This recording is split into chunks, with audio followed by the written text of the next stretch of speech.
we are never truly lost. Well, okay, sure.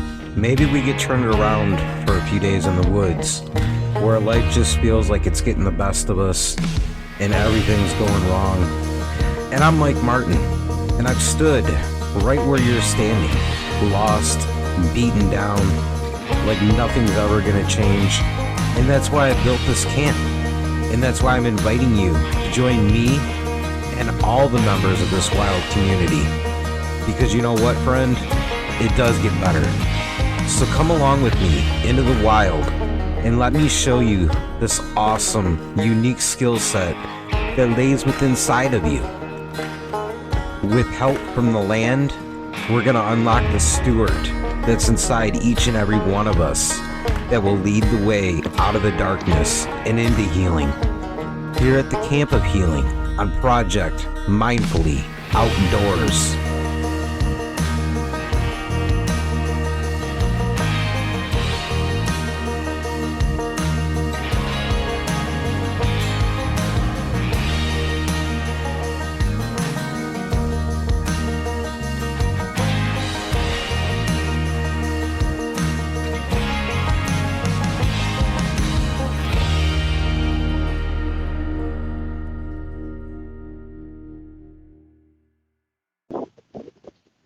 Hey, everybody. Welcome to Campfire Sessions, a Project Mindfully Outdoors. As always, I'm your guide, Mike Martin. And, it's actually fitting as get ready to break down camp here for this little trip and adventure that I've been on, which, is actually pretty fun and interesting since a windstorm decided to blow in last night. And I don't know if you can see in the background behind me, but it's still blowing pretty hard. But, it's times and experiences like this that, we put ourselves in order to gain perspective and be able to really gauge not only the changes that we make in our lives, but also where we've been and the effect that those things have had on us. And, I think that's fitting setup for today's conversation, because with my guest Amanda Kate, we get into the very spiritual aspect of trying to heal through trauma, finding ways to look inward within our comfort zone, but yet be able to expand and reach out and essentially discover new waters. And, on that note, we're going to go ahead and jump into my conversation with Amanda, and I'll catch you on the flip side.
And there we go. All right. So, Amanda, I've definitely become a big fan of your work lately as I've looked into the stuff you do. It's very intriguing. Thank you. Thank you. I've been enjoying your work as well. I was just saying, I'm loving the podcasts and your newsletters. So, yeah, it's really interesting. And I want to start out by asking a very vague question. Hmm. And what does spirituality look like to you? I actually don't think that's a vague question at all. I think it's a wonderful question. And it's something I talk about a lot. I think that spirituality is the essence of who we are. And it's both extremely complicated and ridiculously simple.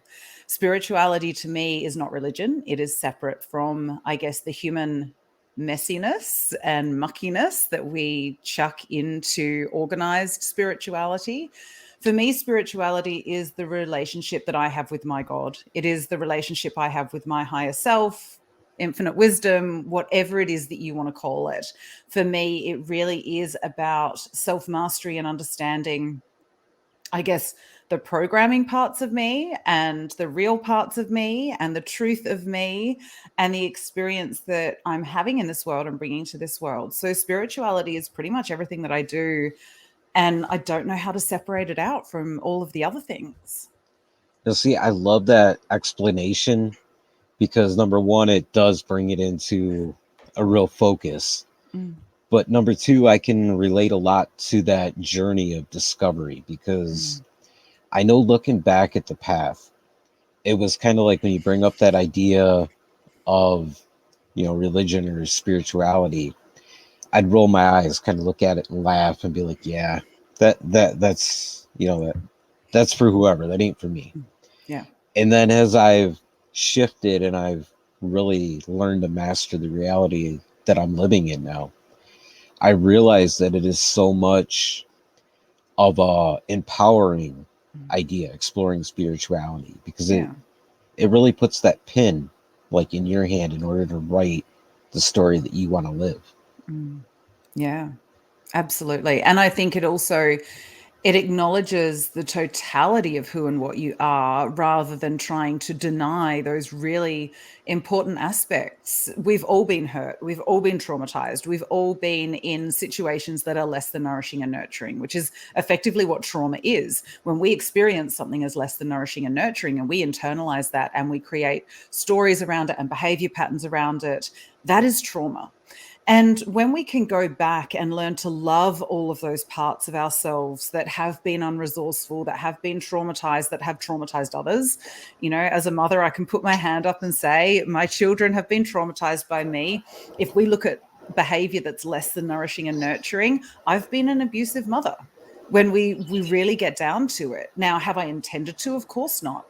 But spirituality for me is going back and loving all of those parts of me, knowing that they were doing the best they could with the tools they had available to them at the time, and extending that generosity and compassion and empathy and love for those parts of me who didn't know any better and then found a path to find a way to do better, to learn better, to know better, and to work out the water that she was swimming in that she didn't realize was toxic sludge.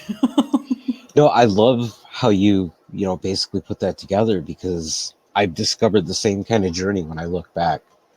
Is yeah, I thought I was making the best of the situation with, the tools at hand and the things that I Mm, knew, but then you get shifted into the path that you're walking now, and you realize looking back that had I had known what I know now, yeah. things probably would have been a lot different. But at the same time, at the beginning of it, when I spent a lot of time kind of just stumbling around, swimming in like all these different Stoic philosophy Mm, books and whatnot, realizing that it lays such a really foundation and a bridge work that you can build upon to look back mm, and say, maybe I shouldn't have been so hard on myself when mm, I went through said situation.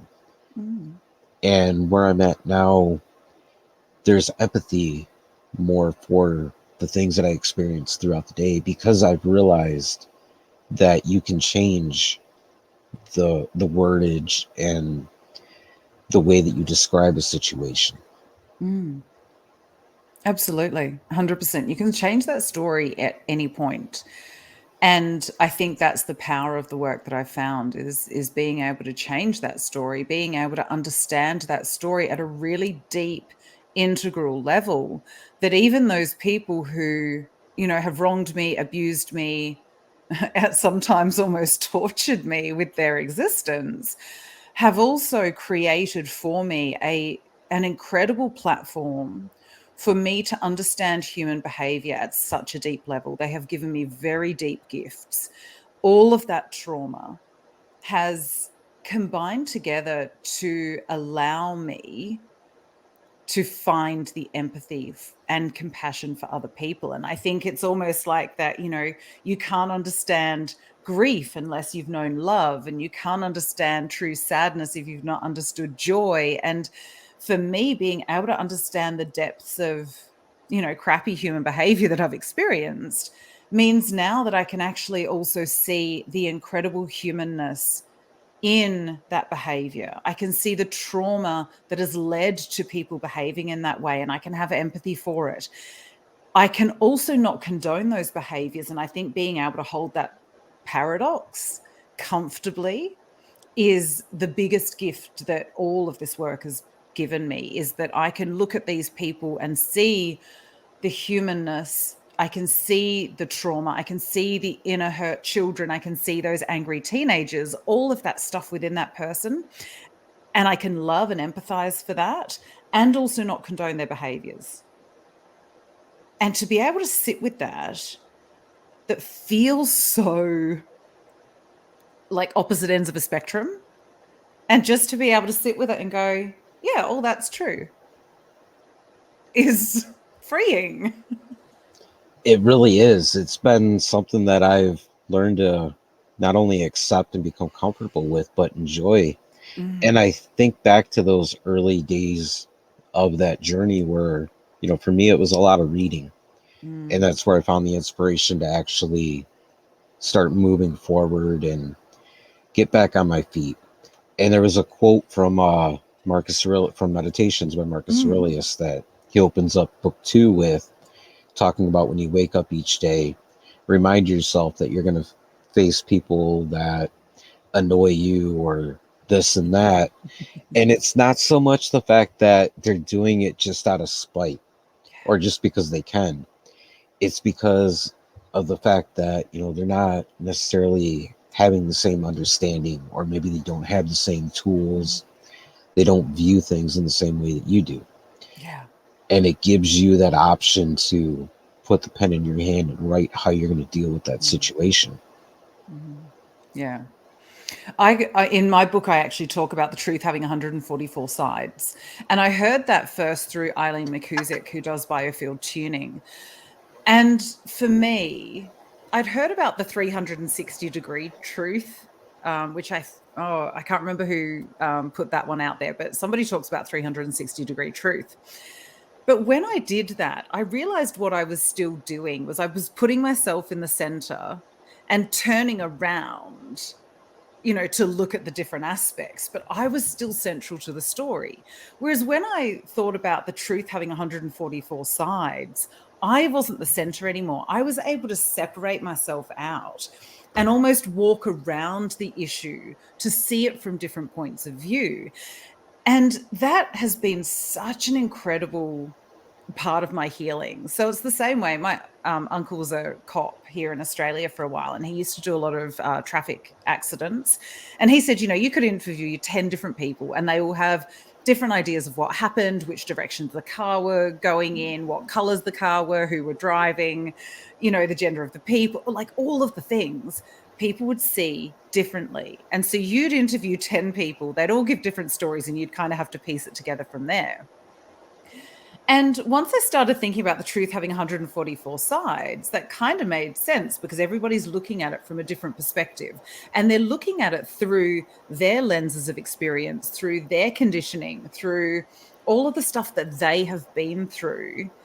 And then they're looking at the instance from that with all of those lenses on. And what that helped me to really understand is, I believe, say, for example, my ex husband is narcissistic. on quite high up on the scale, let's call it. But he thinks that I'm mentally disturbed because, in his mind, I left a perfect man. Now, both of those things I can actually hold as true. Maybe that is true. And from his perspective, from where he's standing around the truth, that feels like the biggest truth. From where I'm standing and my position and what I went through, I'm standing in my truth as well. And what it's helped me to do is give grace to people who see things differently and understand things differently. And see, I was just actually writing put out recently article about that concept, about how as we go through life, we collect all these different things in our backpack. Yeah. And it does affect how we view the world. And, when you face a situation like that, and I've been there myself, it can be very challenging to sort through what is fact and what is fiction. And being able to step outside of that, I think, kind of gives you that opportunity to pick up a colander and really sift through each and every aspect of it, each and every bullet point, to put it in the truth category, or this fiction that is kind of pushed on me. And because I'm in that situation of the heat of the moment, I don't realize it, so I just kind of go with it.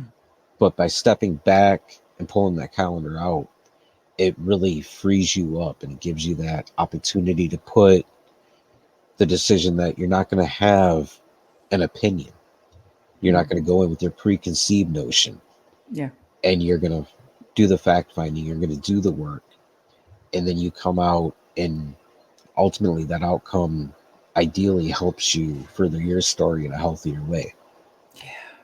Yeah, 100%. And I love that idea. And also recognizing that everyone has a different colander that's going to catch different things. Right. And because our brains have to filter out the information that's coming in. What is it Joe Dispenza says in What the Bleep? We have something like 400 billion bits of information coming into us every second. And we can only process 2,000 bits of that or something. And we chunk that up into pieces. So I think there is about 134 bits per piece. And when we're completely unstressed, we can maybe process about 7 of these chunks. When we're stressed, we can only process 1 or 2. So how much stuff are we missing? How much stuff is going through our colander without us even being aware of it? And yet we have to do that, because if we took in everything, we'd be completely overwhelmed. And so I love the science behind it as well, because then we look at those filters that we're looking through of belief systems, of societal conditioning, of all of the different things that we have been through with life experience. And you can understand how people look at things through different lenses. And it makes so much sense. And I think it makes my life easier to be able to think of it in those different ways. That's one thing I have noticed when I look back on the journey, really, is that between the shift and being on this side of it really does make life a lot easier. You're not constantly looking for whatever's going to push that next button. And when it does get pushed, something different kind of triggers in the brain, where instead of having that impulse of reaction, you can kind of take a step back and decide. And the way that I write and the way that I put things out, I kind of compare it to the idea of stewardship and conservation, because you go through a journey and a life of trial and error. You figure out the things that work for you. You look at and admit that you made mistakes, and what you can learn from it, how you can filter those things through your calendar in a way that actually isn't a failure because you've experienced and made a mistake. You're able to shift and realize, hey, there was something to be learned out of that point. And if I tuck that knowledge in to my gut or into my mind, when it comes down to facing another situation close to it, I'll have that intuition to be able to respond a little bit better. And in the work I do, we do talk about that, moving from reaction to response, which is exactly what you're talking about, having that little bit of time to go, how can I respond in a way that is healthier and more resourceful rather than just going into those old patterns of reaction? Because most of the time, those old patterns of reaction are linked to traumas or denied parts of self or suppressed parts of self, because it's activating some past hurt. And that's where a lot of those, heated reactions and, those outbursts come from. Whereas if we heal those, I use the analogy for my clients of, it's like having open plug sockets all over you. And if somebody, activates one, it's shoving a knitting needle into the plug socket.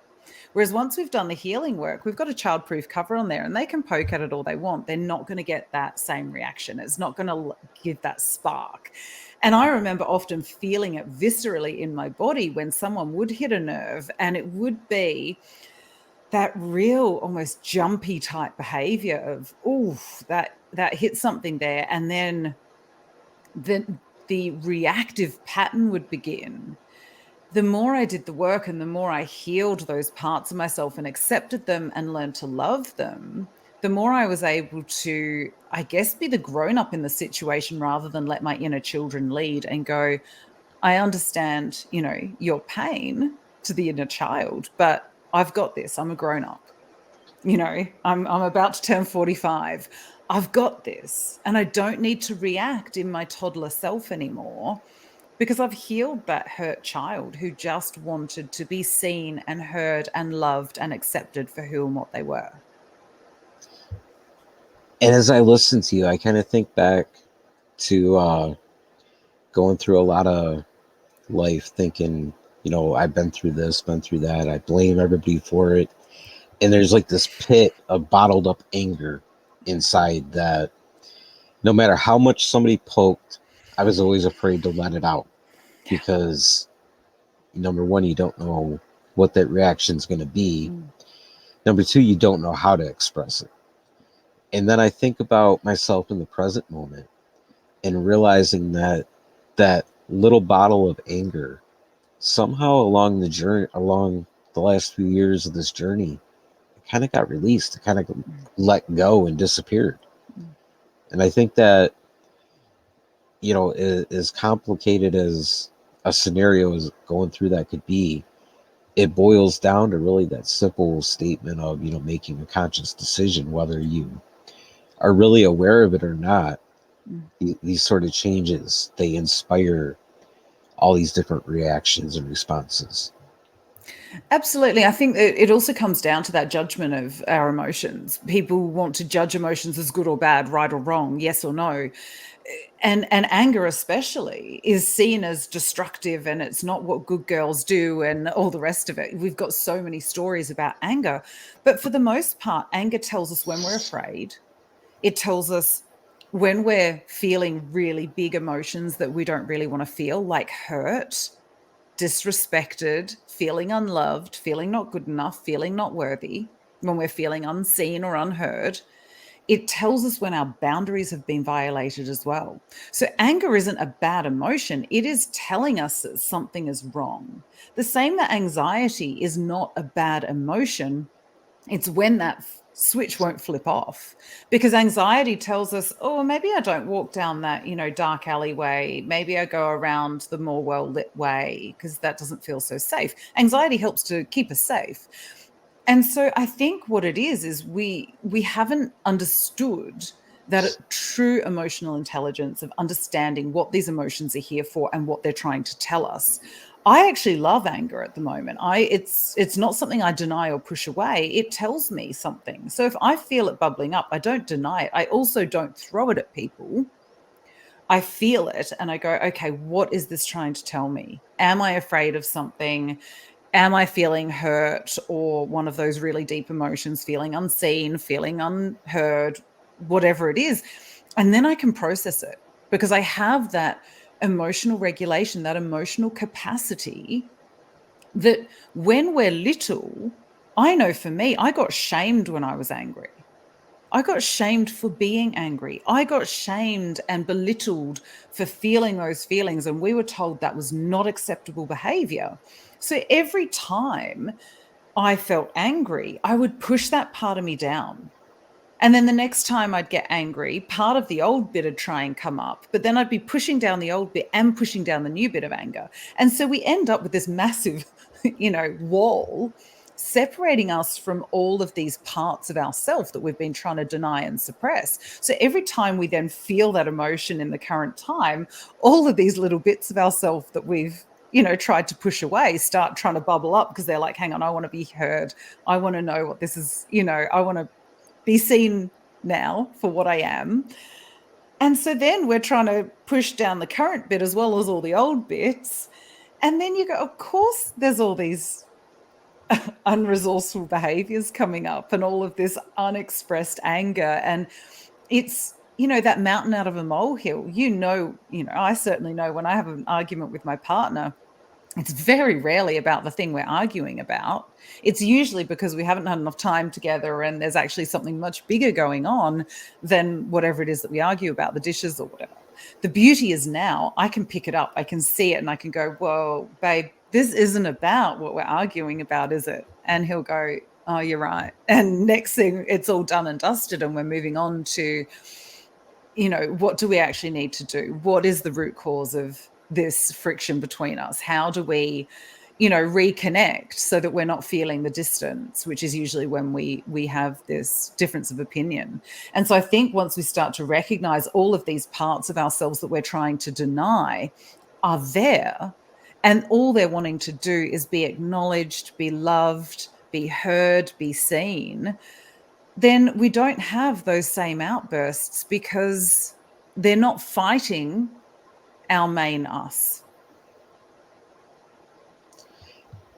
It's definitely, a journey that and in fact, a battle that I've fought internally to really understand that. And I mean, going from having the reality that I had to having to learn to live in this reality, you got to battle those things in a way that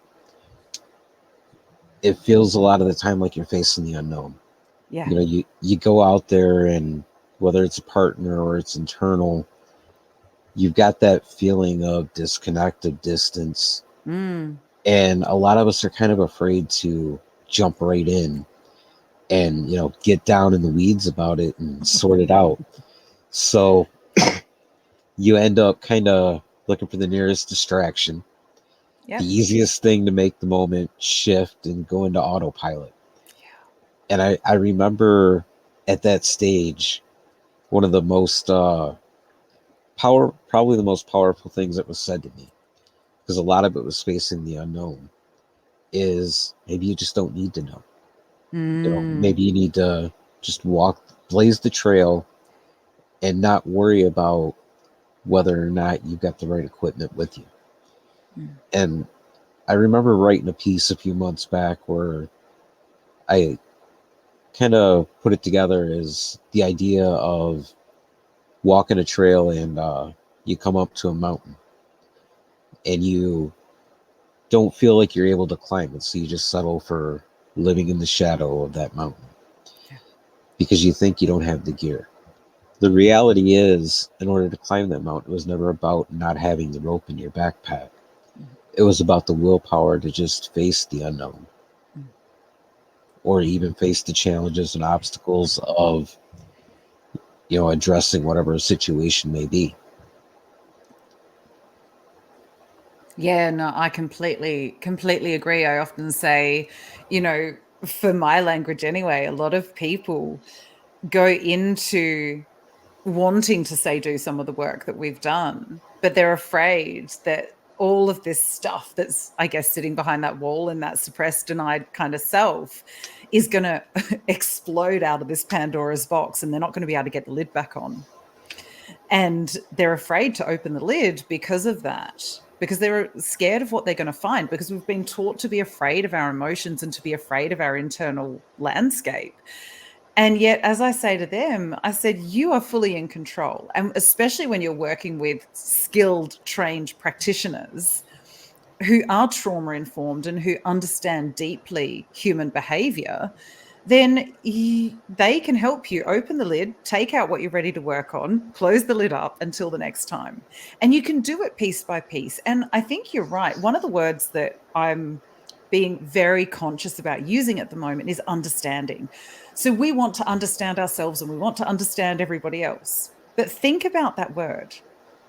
When we are standing under someone, we are submitting to another authority, but we are our own authority. And so I don't actually think that we need to understand what's going on. I don't think we need to understand our partners or other people. I think we need to comprehend. I think we need to accept. I think we need to empathize and love. But we don't need to understand. We don't need to stand under their authority. We as all sovereign beings, and I think if we get to a place of love and acceptance, love for the people who aren't going to do the work, love for the people who are doing the work, love for everybody in between, and just accepting that everybody is on their own path and either climbing their mountain or sitting at the bottom of it, whichever they choose, is if we can accept that and love that, then I think 90% of the work is done. I think that's a beautiful expression to go back to that Marcus Aurelius quote, because that's how he actually closes that part up, is he talks about, even though all these different elements can get under my skin if I let them, they shouldn't, because I should love and understand that they are from the same creation that I am from. Yeah. And when you start to do that, you start to see those sort of things, even though there's that cloud of unknown, and we'd like to give power to it to the point that that trail puts its own clouds over top of us. Mm. If you can continue to walk down that path, I feel like it not only broadens the surroundings around you, but it also really kind of gives into that greater good of your story as well as whoever you're partnered with. But then it also ties into that spirituality idea, the fact that you are in control of the story. Mm. Yeah. And I think you are in control of how other people's stories affect you. And we Yes, also don't recognize that part of ourselves. Yeah. that's very true. And I think that's probably one of the hardest things that I've had to grapple with. And I'm sure a lot of people have that same struggle, is, said person gives you this definition of who you are. And for a long time, I walked through life with my on autopilot, believing that that was my worth or my value. And then, to lo and behold, be alone, be on my own, and not have those voices kind of filtering or feeding me my value and my worth. Mm. I had to go internally and I had to discover what that was. And I think that kind of, when you do those sort of things, it leads you to find your true authentic type of purpose. Yeah. Absolutely. Absolutely. No, I think that's absolutely beautiful. And I think as we can tune out, and that's the subtitle of my book, is prioritizing internal truth over external influence. We are taught to go out from such a young age. If we're sick, we go to the doctor. If we've got a problem at school, we go to the teacher. If we've got a problem at home, we go to our parents. We are taught to go out. And for a while, obviously, that is necessary. But we're not sat down in our teenage years and taught, okay, guys, look, you're getting to an age now where we're going to start trusting you to make your own decisions, to try and solve your own problems. Here's some tools. Here's what you do. We're literally kind of taught to go outside of ourselves and then pushed out the nest and go fly, be an adult. And there's none of this in between bit of going, okay, so this is how you sit with your own truth. This is how you trust your internal landscape. This is how you can tune out some of that noise that may not know you as well as you know yourself. This is how you get to know yourself. That training is something I wish I'd found much, much sooner than I did. I probably started this work in my early 30s. I'm going to be 45 next week. It's been a long journey. I mean, that's 12 years roughly of reading the books, of doing the work. It really accelerated when I started studying kinesiology at the end of 2015. That was really when I just went on this massive explosion of the work. But I'd been dabbling in it before then. So you're talking 12 years now of looking at it. And learning to turn down that external noise has not always been easy. And yet, when I have managed it, I have found that I am experiencing more magic, more wonder, more awe, more synchronicity, more randomness, and things fall into place with that ease that we were talking about earlier. There's less overthinking, there is more being. I think that goes back to actually what we were talking about before we hit record on this conversation. How, we were going through these struggles with the aspects of our work that we don't like. And we were both like, so quick to jump and say, hey, I'd love to outsource that so I can focus on the part that I love. Yeah. But I think as I've come to realize, all of those struggles and doing the things that we don't enjoy, we build new skills and we get to grow. We get to experience the challenges, and that's what we're doing here, is we're constantly challenging ourselves. Yeah. Because it's like, I hate doing the media conversations, or spending the time uploading and doing this and doing that. That I find when I do it, it's more like kind of a just, well, media dump. It's kind of like, here's all this stuff all at once, because I finally took the time to do what it is that I hate to do. And I think in order to really balance the circle, we got to start to change that word of dislike or hate, the things that we procrastinate on. You got to kind of start to steer your eyesight, your direction more to putting the momentum behind it, because it unlocks so much. Yeah. And I think, as you say, it's learning those new skills, which also then rewire new parts of the brain, which is growth. Yes. and there's that resistance to growth. I mean, I've only just started my podcast. I am green as, I admire people who've been doing it as long as you have, because I think I'm on about episode 11 or something crazy.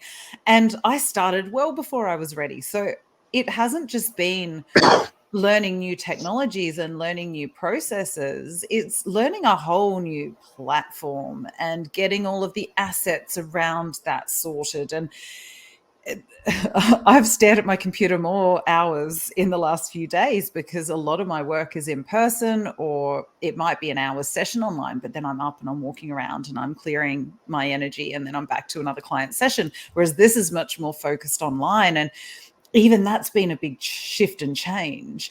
And I can feel the resistance to the learning new things, because I know I'm laying down pathways that weren't there before.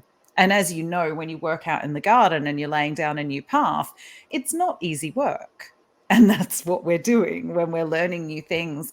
And even when we're doing old jobs that we don't particularly enjoy, more often than not, it's because it's not part of our passion. It's not part of our purpose. It's not part of our genius zone. But we also can't always just be in our genius zone. We also have to go into those other zones. Because if we were just in our genius zone, yes, it would be fun. And also, I wonder sometimes how much we would grow and learn some of these new skills and be prepared to go outside of that to, again, find the newness, find the expansion. I love the way that Martha Beck talks about it. And she says, does the job feel like shackles on or shackles off? And for me, that's a really quick check-in. If something feels like shackles on, A, how can I make it feel like shackles off? B, could I outsource it or ask for help? And C, is it just that resistance to learning a new skill, or to doing something that's a little bit boring, or to doing something that feels like a chore? And how can I make that chore-like feeling feel more fun? So, I use the example of my car insurance. I hate shopping around insurance. So I usually wait until the money comes out of my account, 6 days or a week before it's due. And then I go into, oh, crap, I didn't do that. You know what? Within an hour of me noticing that money's gone out of my account, I've shopped around my insurance. I've either gone with a new insurer and requested a refund from the current insurer and cancelled the policy, or I've stayed with the old insurer and gone, oh, well, that was the right decision. But because I don't do it until push comes to shove, and that pain gets big enough for me to actually action something. Now, I could actually save myself that little bit of panic of having this money come out of my account if I did it the week before and knowing it only takes an hour. But for me, that still just is not one of those things that will ever, I think, jump to the top of that list. Whereas for me, say, launching the podcast, which has felt a little bit like shackles on, I actually know those shackles are fear, that fear of being seen, the fear of putting myself out there, which is kind of just that false evidence. It's not reality. I know I have stuff to share and I've been fine being on other people's podcasts. So what's the difference in starting my own? And so again, when I can start to reframe it and recognize it as fear, it's almost like that little slap to myself of going, come on, this is your next thing. Let's just do this. And then starting to get some of the feedback, you go, oh, I did actually need to do that. I did need to start that. That was the right thing to do. And that's the funny part, is when I think about the fact how we suffer more within our own heads than what reality actually has intended for us. Yeah. Because I remember the same kind of cold feet when I first started. And, even before then, I had started writing and, publishing articles and whatnot, thinking, I'm probably doing this more so for myself than anything else. And then you start to realize that people are catching on, and not only are they enjoying the work, but it's helping them. And you get those responses, and, it feels so much more impactful to you, because number one, it's coming based off of a journey that you've lived and that you're sharing. And number two, it's like an authentic message. And then I think there's like this X factor to it, because I know, sitting here, especially now, this far down the path of it, I never ever pictured or envisioned that I'd be doing the work that I'm doing. And to be able to do it, and not only do it well, but in a way that it's helping the listener and myself, I think is this like very unique twist to it that keeps it not only fresh and inspiring, but also on its direct path, the message, no matter how many hangups come along the way, or what fear or challenge you've got to overcome or sort out. That the drive is internal. It's inside of you, because when you end up in a position doing work or doing something that you never thought you would be doing, it's generally a part of your purpose, and that, I feel like, gives you all the momentum to overcome all of it. It does. And also it's that practice then of stepping into or questioning what the fear is and discerning whether it's true fear or something else. And so the more that I've stepped into my journey, I've realized a lot of the fear is just because this path is unknown. Yes. It's not because it's the wrong path, or it's not I'm in danger fear. It's the fear of the unknown. It's that questioning, where's the path going to? The thing that I keep reminding myself is that I shouldn't be able to see the path. If I can see the path ahead, I'm on the wrong path. I'm on somebody else's path, because I've got to clear my own path. And I think that's what a lot of people don't recognize with this kind of work and with the journey that you do to your true inner self, to that true inner landscape, is that you are forging your own path. If you're walking along a path that is this motorway with 120 million other people walking it, that's not your path. because other people have created it for you. Your path is where you have, I get the vision of going through the bush and you've got that hatchet in hand and you're literally kind of hacking stuff away and finding where you're going next, seeing where your next footfall is. And that's where I love, actually, today I was starting work on a piece about Daniel Boone and his love of being in, not only in danger but also inconvenienced. And if you think about that era and the way that they blazed the path of building the United States, had they stopped and sat, in that fear and said, "Hey, I can't go any further," it's almost impractical to think about how drastically different the world would be. Mm. And one thing that has really helped me and inspired me along my way is latching onto these different characters throughout history and being able to see their challenges, the way that they overcame the different obstacles, but also their mindset, and to tap into that and study those things and apply it to my work and my life in general, my journey, in a way that suits and fits the story that I'm trying to live. Mm. Yeah, absolutely. I think we are such metaphorical, story based creatures, and we often try to deny that. So I love that you talk about that because I think it sings to who we fundamentally are as human beings. We need the poetry and the music and the story and the plays and the metaphors for life, because that is how we learn so much of what we're going through. It is. And, not only have I found myself doing it, like in my journaling, I'll sit and I'll come across something that I write, and, whatever example from said person in the past that I've learned about ends up kind of making its way in there to help me sort through and understand what it is that I'm going through. Mm. And one of those prime examples is when I reconnected with my daughter. Mm. That was like the scariest situation in the world. Yeah. And I had developed this thought process that, regardless of the outcome, there's one sole message that I need to deliver. Mm. And I thought about it and I thought about it, and I'm like, I need to find some way to visualize this. And instantly, Davy Crockett and the Alamo popped up.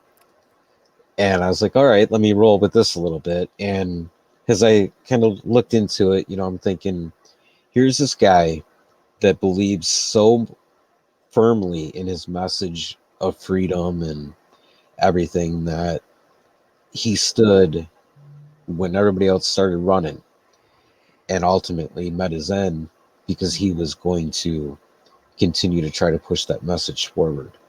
Mm. And the legend goes that when they finally found him, he was underneath a pile of would-be assailants and murderers, only finally succumbing when he couldn't pull his knife free from the next person on top of him. So to me, to think that somebody could have that kind of courage to put that message out there and Mm. push it, said that, when I walk into the park and I look at this little girl, I can do the same thing. Mm. Yeah. And it's beautiful that you could recognize I guess, the courage and bravery in that moment. I was told only the other day when I was telling my story on a podcast, and somebody said to me, "Oh God, you're so brave." And I went, "I didn't have any other choice. I actually didn't have any other choice. I didn't see the bravery, and I do now, in hindsight, see that it was courageous and it was brave. But at the time, I just did what I had to do. I had to just. I couldn't stay, so I had to leave." And that was it. There was no choice in the matter. And so I put one foot in front of the other. Now, even at the time, I remember people would say to me, "Oh, you're so brave to be doing this. I could never do that." All the things. And I could not own that. I couldn't see it. And I think so often we can't see our own courage in the moment. So I really, really love that you understood that inner courage and bravery. But I'd also question whether you had any other choice, really. I It's think, this person is here and I need to just, I want to connect, I need to connect, and I'm going to do my damnedest to do it because there's no other choice. see, I think of it that way in the fact that that's what pushed me. And I also Mm. kind of compare it to reading a lot of Epictetus and talking about, at the end of the day, when you lay your child down, you say to yourself that your child may not survive the night. Mm. So you don't put anything else off. You don't, speed up the process of bedtime or anything like that. You actually enjoy and live in the moment as if you're not going to get that opportunity. And when I finally had the opportunity, come out and almost handed to me, it was like, yeah, it really made me have to face a lot of things that I had a lot of doubt within Yeah. as far as the process goes. But to do it, it was almost like, I either do it now or I don't do it. And ultimately I did. And it's become just like, the moral of the Alamo. Yeah. We've built this amazing foundation, and it's become the same thing between me and my daughter. We've Mm. built this amazing foundation, and we've found common ground, and Yeah. almost, you could almost say happily ever after, but we still got a lot of years to go. Yeah, absolutely. And I love that. I think it's also really important for us to be forging those paths because I've often said it. My children have grown and evolved so much as I've done the work. And it's not because I'm teaching them what I'm doing, I'm just living it. I'm Yes. being the example of it. And a lot of it, they have learned through osmosis. I see them, I see the way they react and respond in different situations. And I am blown away because I'm going, I haven't taught you this. I've just lived what I've lived. And it is absolutely phenomenal to me to see that kind of thing because we don't always remember that they're watching. We don't always remember because, especially, I mean, mine are now 17 and 15. They're doing their own thing. They've got their own lives, their friends, and all that. As I said to them, I said, as much as I want you guys to hang out with me, you probably shouldn't be wanting to hang out with me right now. You should be with your friends. So I'm always going to want it. But if you're choosing me, I'm actually going to start questioning why you want to spend time with me. Because realistically, in your developmental state, and they're beautiful, they come up and they talk to me about all sorts of different things, but it's just fascinating seeing them growing into these people. And my book launch was probably the time that I actually realized this truly and very, very deeply, how much we are being watched, because I'd seen some of these behaviors coming out in them, and I was in that bit of, oh, that's interesting. Huh, they're behaving this way. Oh, they are watching. But it was when my daughter came up to me probably half a dozen times at my book launch and just said, Mum, I'm so proud of you. No one deserves this more than you. And then when I won my first book award, she was like, hell yeah, of course you did. You know, nobody deserves this more than you. And seeing that support coming from, at the time she was 14, a 14, 15-year-old girl blew my mind. And also, it's what's kept me on my path because I go, they're watching. Both of them are watching. And all I can do is lead by example and live by example. And it's the same thing that I do with my clients. It is the same thing I do with my children, with my partner. I don't just do the work. I live, I breathe, I eat, I sleep the work. Because for me, understanding the depths of our human behavior and our humanity and that divinity that we all hold so deeply within us is endlessly fascinating. And the more I know, the more I realize I don't know, and the more I want to know. And so that also keeps me on that curious path of continuing to learn and deepen the work and deliver, I don't know, new learnings to myself. It's endlessly fascinating. And I think you're right. There is this happily ever after. And I love that you say that as well. Because yes, you've got a lot to live and you've got a lot to live for, but that shows your gratitude for right now. And I think that's important too. I think that's something that I haven't really put a lot of thought into. I know through that process, it's been working through a lot of like self guilt and then moving into a position where I put all that aside and can live in the moment. Mm. But I don't think I've really progressed quite to the gratitude part of it yet. It's more just enjoying the experience. Yeah. I think gratitude can only really come when we look back. It doesn't come when we're in the moment. I often feel, for me to be truly grateful for my life, I am grateful for it in the present moment, but it's also through the present mixed with the past and mixed with all of that experience that I think feeds my gratitude truly. And so I see what you're saying and that, but I think there's that presence that you talk about, that being in the moment, which is a lot of the work that you do, is that, what's happening now? What's my experience now? How do I make sense of this experience now?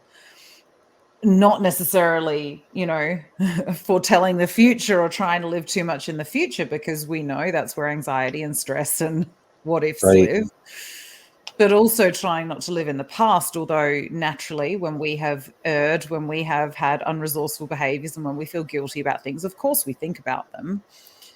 But it's, how does that inform this present moment? Because for me, it's that informing from the past that allows my gratitude in the moment.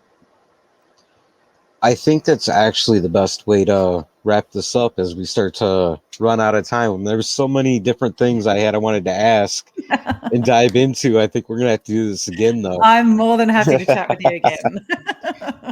So before I let you go, you got to let people know about not only your podcast, your book, but how they can get in touch with you and all that stuff.